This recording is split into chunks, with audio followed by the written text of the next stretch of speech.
What's up guys, bienvenida a mi casa and welcome to the first episode of Travel News, where I'll be bringing you all the latest news out of the travel world. First story comes out of Dallas. Reports surfaced that there was a shootout in Dallas airport. Sources say a young lady entered the airport with a glizzy. She upped it. She get the blicking. People ducking, running. It's a real live shootout in the airport. Luckily, security was on scene. They seen her, they upped it. They get the blicking. They hit her one time, she fall. It's mayhem. I'm not gonna lie guys, watching this video, I was in shock. I'm not the toughest guy in the world. I'm no superhero, but I seen some things that just shouldn't have been done. I seen some people leaving their kids, leaving their grandmother. Now, I'm from Harlem, so when I hit them gunshot, I'm gone. I'm dust, burning you, it's over, I'm out of here. But some things shouldn't be done. You can see in this footage that surfaced an elderly woman being assisted and the gunshots go off. Whoever was assisting her, they skedaddled. They're out of the picture, they're gone. The elderly woman stayed there for a couple more seconds until she tried to get herself to safety. Guys, let me know in the comments, what would you have done? Now, I know it's a big difference if this is an airport employee. Of course, the first thing you gotta think about is your family. The first thing you gotta think about is your own life, so you gotta go. But I think she could have pushed the lady to the floor. She could have pushed the lady wheelchair and the lady go flying and away from the shooter. Because if you've seen the video, the lady is right next, the elderly lady in the wheelchair is right next to the shooter. So her life was in danger. Her life was in great danger. But at the same time, you could say that the person assisting her life was in danger too, in great danger. Because they were so close to the shooter. So I don't know, let me know below in the comments, man, what would you have done? Would you have reacted how she reacted? Just get out of there? Maybe his first instinct, the first thing you think about is just saving yourself. You don't got time to think about nobody else. Or would you have maybe done something like through her? I mean, it's hard to say what you would have did in the moment because we all human. We don't know what's gonna happen. On the other hand, if this is somebody's family member, I don't know how dinner that night went. I don't know if they can even get back in the house. If it's a family reunion, you might not want to show up. You might not. I would skip that family reunion if I was you. But all jokes aside, man, nobody knows how anybody would react. So just a crazy story coming out of Dallas. This story ended with the lady being placed under arrest and taken to jail. They did a psych evaluation. It came back, the lady was off her meds. Luckily, nobody got hurt except the shooter. Hopefully, she gets some help. Stories from a Turkish airline that's under fire this week. Picture this, you on board, you just got comfortable, you laid back, you got your movie playing, you in a good zone. The flight attendant coming down the aisle, they asking you chicken, pasta, what you want to drink, the regular. You get your meal, you unwrap it, and you see a snakehead. This is exactly what one passenger is claiming happened to them on their flight from Turkey to Germany. Now I don't know about you guys, but something not adding up. Even right now, it's a big fight. The airline saying it was the food provider saying it was the airline. I don't know who it was, but somebody gotta give us some answers. No, but seriously, let me know below, what would you have done in this case? Would you have reported it? Would you have made a scene?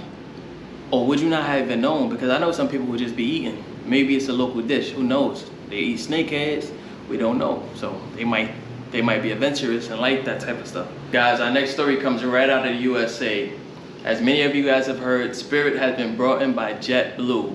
For a lot of people, this came as a surprise. The two airlines have very different reputations, as Spirit being known to be a little on the cheaper end, Jetblue being known to be a little more customer friendly. People were baffled to find out that Jetblue actually brought Spirit. Now let me break it down to you.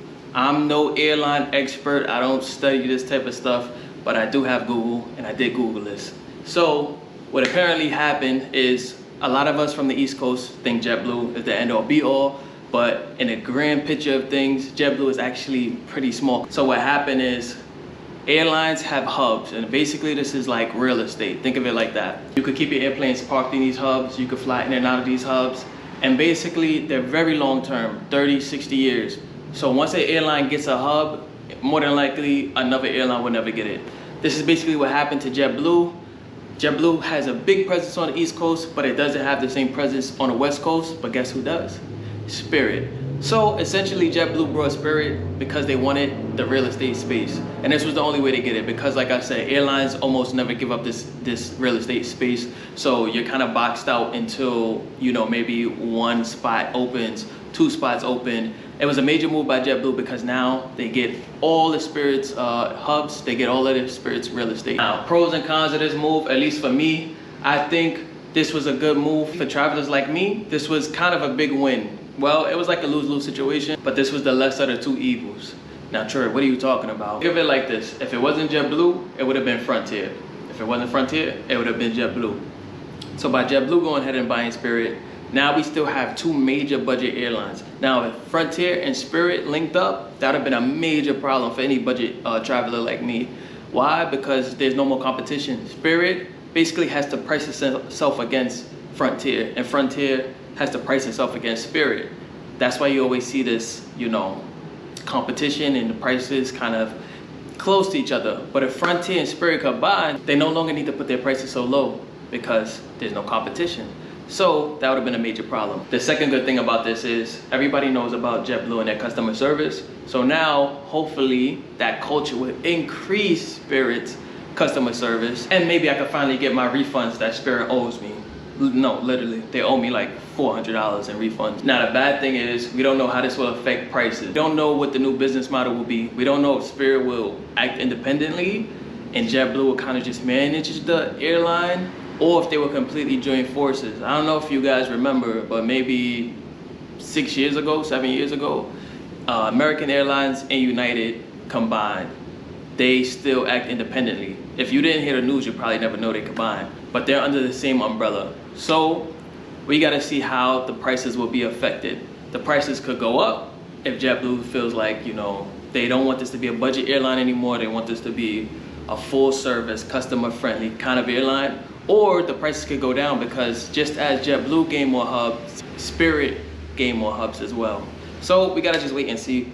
Fingers crossed, hopefully the prices stay the same or go lower, but who knows? Guys, last story comes from a German airline, Lufthansa. Lufthansa? Lufthansa. I think I said that right. Now, you guys probably don't know what airline I'm talking about, but if you see the logo, you probably know what I'm talking about. This German airline canceled almost all of its flights on Wednesday. Reports say that a huge chunk of the airline staff went on strike, claiming that the airline was abusing them with long hours, very little training, short breaks, and low pay. This will be the equivalent of Delta or Southwest canceling almost all their flights internationally and domestically. This is one of the country's biggest airlines. I can't see this happening in America. You know why? People want the check too bad. To stage something like this on this level, you need a lot of people buying in, and I don't think that can happen here because, like I said, we're all about individualism. Let me know. Somebody comes to you in the job tomorrow, they say, hey, we don't like how much we make. We don't like that we get 30-minute break. Tomorrow, we're not showing up. You showing up or not? Be honest in the comments. You showing up to get that check, or you gonna stay home and you gonna be one of the people, with the people, for the people? Let me know below. But that's it, we're gonna wrap it up here. I hope you guys like this. I'm gonna keep doing it. This is gonna be weekly, so stay tuned. I'm gonna bring you all the crazy stuff that's going on in the travel world, and we're gonna get to it together. Peace.